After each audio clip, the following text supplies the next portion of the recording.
पत्नी घर में दूध वाला से शारीरिक संबंध बना रही थी, तभी उसका पति आ गया और अपनी पत्नी से बोलता है कि तुम दोनों अपना काम चालू करो और मैं बैठकर यहीं पे देखता हूँ। हेलो दोस्तों, मैं गोविंद अपने यूट्यूब चैनल में आप लोगों को स्वागत करता हूँ। आज एक ऐसी दर्दनाक घटना की कहानी बताने जा रहे हैं जिसे सुनने के बाद आप भी सोचने और समझने पर मजबूर हो जाएंगे। ये घटना है उत्तराखंड राज्य की और इसी राज्य में एक शहर पड़ता है हरिद्वार, और इसी हरिद्वार के अंतर्गत एक थाना पड़ता है पथरी, और इसी पथरी थाना के अंतर्गत एक गांव पड़ता है रानी मजरा, और इसी रानी मजरा गांव के रहने वाला होता है संजीव, जो अपने फैमिली के साथ रहता था, जिसकी पत्नी और 12 साल का बेटा सन्नी था। संजीव एक फैक्ट्री में काम करता था। संजीव में कई बुरी आदतें थी, वो जिससे उसकी पत्नी काफी परेशान और दुखी रहती थी। वह भी अपकृत संबंध बनाता रहता था, जिसके चलते वो शारीरिक और मानसिक रूप से बीमार ही रहता था, जिसके चलते वो किसी के ऊपर चिढ़ जाता था। और कभी कभी गली में आवारा कुत्ता घूमता था तो संजीव उस कुत्तों को भी दौड़ा दौड़ा कर मारता था। उसके दिमाग में कब क्या चल रहा था उसके सिवा कोई नहीं जानता था। धनपुरा गांव में रहता था शिव कुमार, जिसका उम्र लगभग 45 साल था। शिव कुमार के परिवार में उसकी पत्नी और एक बेटी और एक बेटा था। शिव कुमार दूध बेचने का काम करता था और घूम घूम कर दूध बेचता था। संजीव के घर वह पिछले 10 वर्षों से दूध देने आता था। इसी के चलते संजीव से भी उसकी अच्छी दोस्ती हो गई थी और धीरे धीरे उसकी पत्नी से भी बातचीत और कभी कभी मजाक भी कर लिया करता था। संजीव की पत्नी भी उससे कभी कभी मजाक कर लिया करती थी। एक दिन जब शिव कुमार दूध देने आया तो देखा कि संजीव घर पे नहीं, उसकी पत्नी उदास बैठी हुई थी। इसीलिए शिव कुमार उसकी पत्नी से पूछता है, भाभी क्या आपको कुछ परेशानी है क्या? वो बोलती है कि नहीं, ऐसे ही बैठी थी, कुछ अपने बारे में सोच रही थी। फिर शिव कुमार पूछता है, अगर पैसे की किल्लत होगी तो भाभी मुझे कुछ महीना रोक कर देना, ऐसे में मुझे अभी कुछ जरूरत नहीं है। फिर अंजना बोलती है, नहीं पैसों की जरूरत नहीं है। शिव कुमार फिर भाभी से पूछने लगे, अगर कोई ज्यादा परेशानी है तो आप मुझे बताओ, मैं अगर होने वाला होगा तो कर सकता। उसके बाद बोलती है, आपको आपके भाई के बारे में सोच रही थी, वो शादी तो कर लिए लेकिन उनको औरत से नहीं बल्कि मर्द से प्यार करते हैं। कैसे भी करके शुरू में एक बेटा हो गया, उसके बाद मेरे ऊपर वो ध्यान ही देना बिल्कुल बंद कर दिए और वो खुद शारीरिक संबंध बनाने के लिए आदमी को खोजते रहते हैं। घर में जवान बीबी होने के बाद भी वो खुद खुश होने के लिए आदमी को तलाशते रहते हैं। आप ही बताइए, मेरा तो जिंदगी बर्बाद हो गया। अगर उनको यही करना था तो उनको शादी ही नहीं करना चाहिए था और आदमी से ही शादी उनको कर लेना चाहिए था। अब आप ही बताइए मैं क्या करूं? उसके बाद फिर अंजना बोलती है, क्या करूं, जब नसीब में यही लिखा होगा तो कहां से कुछ मिलेगा। अगर बच्चा नहीं हुआ हो तो भला छोड़कर भी मैं जा सकती थी, इनको बच्चा भी हो गया, अब चाहकर भी नहीं जा सकती हूँ। तभी शिव कुमार बोलता है, बताइए भाभी, जिस आदमी के लिए आप इतना सब कर रही हो वो आदमी आपसे दूर भागते जा रहा है और वो खुद खुश होने के लिए आदमी को तलाशते रहता है। अब उसके पीछे अपना जवानी क्यों बर्बाद कर रही हो? उसके बाद शिव कुमार और बोलता है, अगर बुरा नहीं मानो तो मैं आपको सब कुछ दे सकता हूं जो आपको आपके पति से चाहिए था। पहले तो अंजना शिव कुमार को देखने लग जाती। शिव कुमार पहले तो डर जाता है, उसके बाद अंजना बोलती, आप क्या बोल रहे हो? अगर कोई सुनेगा और जानेगा तो क्या कहेगा? तभी शिव कुमार बोलता है, कोई नहीं सुनेगा और कोई नहीं जानेगा। फिर उसके बाद अंजना, आपका तो परिवार है। शिव कुमार बोलता है कि मेरा परिवार को छोड़ो, आप पहले आप देखो भाभी किस हाल में अभी जी रही हो। इतना सुनने के बाद अंजनी शिव कुमार को गले लगा लेती है और फिर शिव कुमार भी उसको गले लगा लेता है। उसके बाद धीरे धीरे बातचीत शुरू कर देते हैं और मौका देकर अंजनी उसको बुला लेती थी और फिर दोनों शारीरिक संबंध बनाते थे। अब अंजनी भी खुश रहने लग जाती है। उसको पति से नहीं मिल रहा था, वह शिव कुमार उसको खुश करता था और ऐसा ही सिलसिला बहुत दिनों तक चलता रहता है। जब भी अंजनी को मौका मिलता था वह शिव कुमार यानी दूध वाले को बुला लेती और दूध वाला भी अपनी इच्छा पूरी करके चला जाता था। फिर तो उनके बीच नाजायज संबंध का यह सिलसिला लगभग हर रोज होने लगा था। अंजनी का चेहरा पहले से खिला खिला रहने लगा, अब वह अपने सजने संवरने लगी थी। शिव कुमार को बताए जाने पर वह शिव कुमार के दिए जाने वाले कच्चे दूध से चेहरे की सफाई करती, दूध उबलने के बाद पड़ने वाली मोटी मलाई को अपने चेहरे पर लगाती, जिससे उसके चेहरे की चमक बनी रही। इधर अब अंजना भी अपना जिंदगी खुशी खुशी बिताने लगी, लेकिन इनका नाजायज संबंध ज्यादा दिनों तक संजीव से छिपी नहीं रही। लेकिन संजीव अपने आंखों से देखना चाहता चाहता था।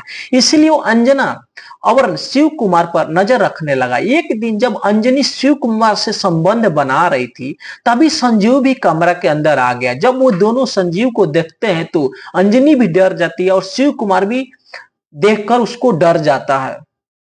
तभी संजीव एक कुर्सी लगाकर बैठ जाता है और बोलता है कि तुम दोनों अपना काम को चालू रखो। ये बात सुनकर दोनों दोनों ही सोच में पड़ जाते हैं, लेकिन अंजनी के अंदर अब औरत जाग उठी थी। कैसे तुम मर्द हो, तुम्हारी आंख के सामने गैर मर्द तुम्हारी बीबी से संबंध बना रहा है और उल्टे में तुम बोल रहे हो तुम दोनों शारीरिक संबंध बनाओ। और मैं देख रहा हूं, मैंने आज तक इतना गिरा हुआ इंसान नहीं देखा। जितना मैंने सोचा था आपके लिए, उससे भी ज्यादा घटिया इंसान हो। उसके बाद संजीव बोलता है कि अगर तुम्हारा प्रवचन खत्म हो गया हो तो तुम दोनों अपना काम को शुरू करो, नहीं तो तुम दोनों का नाजायज संबंध अगर मैंने जाकर बाहर बता दिया तो तुम दोनों समाज में रहने लायक नहीं हो। अगर मैंने शिव कुमार की पत्नी से तुम दोनों के बीच के रिश्ते के बारे में बता दिया, उसके बाद शिव कुमार तो समझ ही जाएगा। उसके बाद शिव कुमार को जीना हराम हो जाएगा। उसके बाद अंजनी भी डर जाती है और शिव कुमार भी डर जाता है और वो भी दोनों उसके सामने ही शारीरिक संबंध बनाने लग जाते हैं। और अंजनी का पति चुपचाप बैठकर पॉर्न मूवी जैसा देख रहा था। सिर्फ जब ये दोनों संबंध बना लिए, उसके बाद संजीव वो बोलता है कि शिव कुमार अब तुम मेरे साथ संबंध बनाओ। उसके बाद शिव कुमार न चाहते हुए भी संजीव से शारीरिक संबंध बनाता है। अब उसकी पत्नी उसको देख रही थी। अब ऐसा ही सिलसिला बहुत दिनों तक चलता रहता है। जब भी इन तीनों को मन करता था, आपस में तीनों शारीरिक संबंध बना लेते थे। अब ऐसा ही सिलसिला हर रोज चलने लगता है।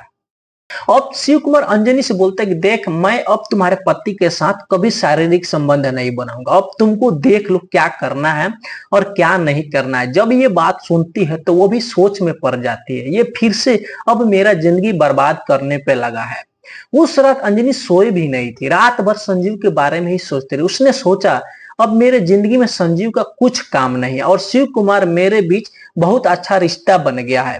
मेरे पति को रास्ते से हटाना पड़ेगा, यानी संजीव को जान से ही मारना पड़ेगा। उसके बाद सुबह जैसे ही होता है, शिव कुमार दूध जब लाता है तो अंजनी बोलती है कि बीच के कांटे को हमेशा हमेशा के लिए खटाना पड़ेगा। ये बात सुनकर शिव कुमार भी तैयार हो जाता है और बोलता है कि फेरीपुर गांव में मेरा खेत है, वहां भी शिव कुमार अपना मकान पहले से बना रखा था। उसने बोला कि तुम उसको बोलना आज हम वहां तीनों मौज मस्ती करेंगे, उसके बाद उसका काम तमाम वहीं पे कर देंगे।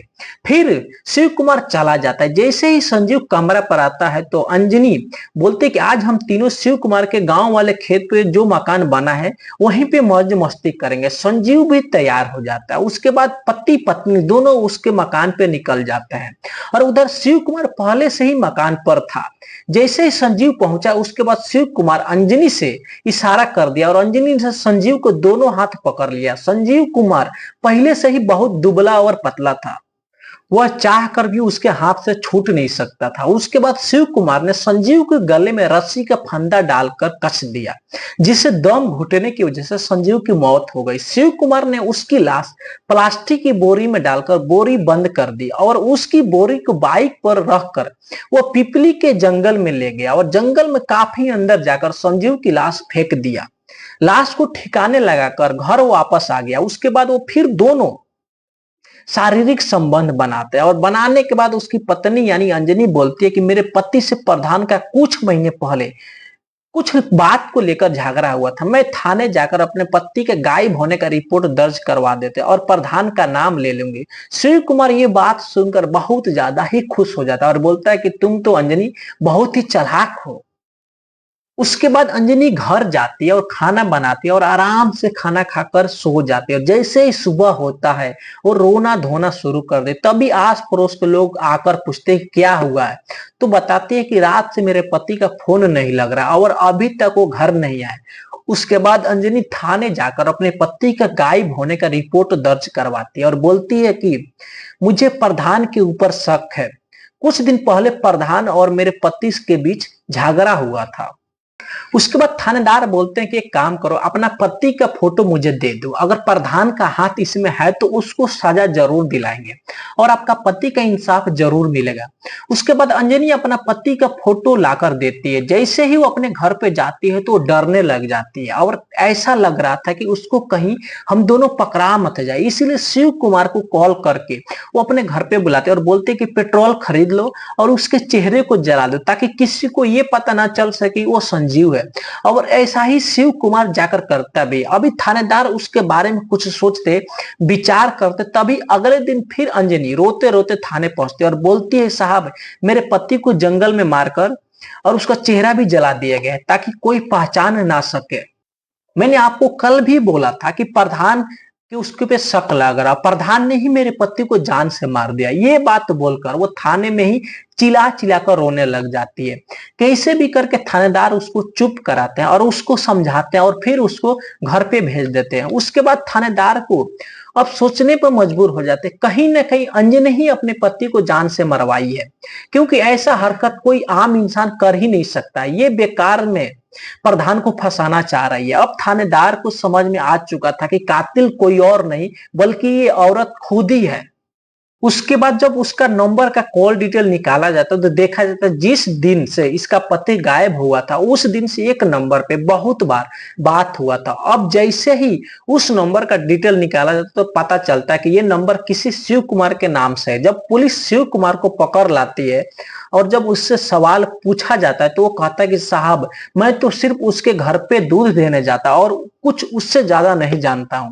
जब फिर उसके बाद पूछा जाता है कि उसके नंबर पर इतना बार कॉल क्यों किया है तो वो शिव कुमार कुछ नहीं बोल पाता और डर जाता और कांपने लग जाता है। उसके बाद जब पुलिस दबाव करती है उसके ऊपर तो वो भी टूट जाता है और सारी की सारी कहानी भी बता दे। उसके बाद पुलिस अंजनी को भी जाकर पकड़ लेती है और अंजनी जब थाने में शिव कुमार को देखती है तो वो भी डर जाती है और अब सोच लेते है कि अपना कहानी खत्म हो गया है और उसने भी अपना गुनाह को कबूल कर लिया।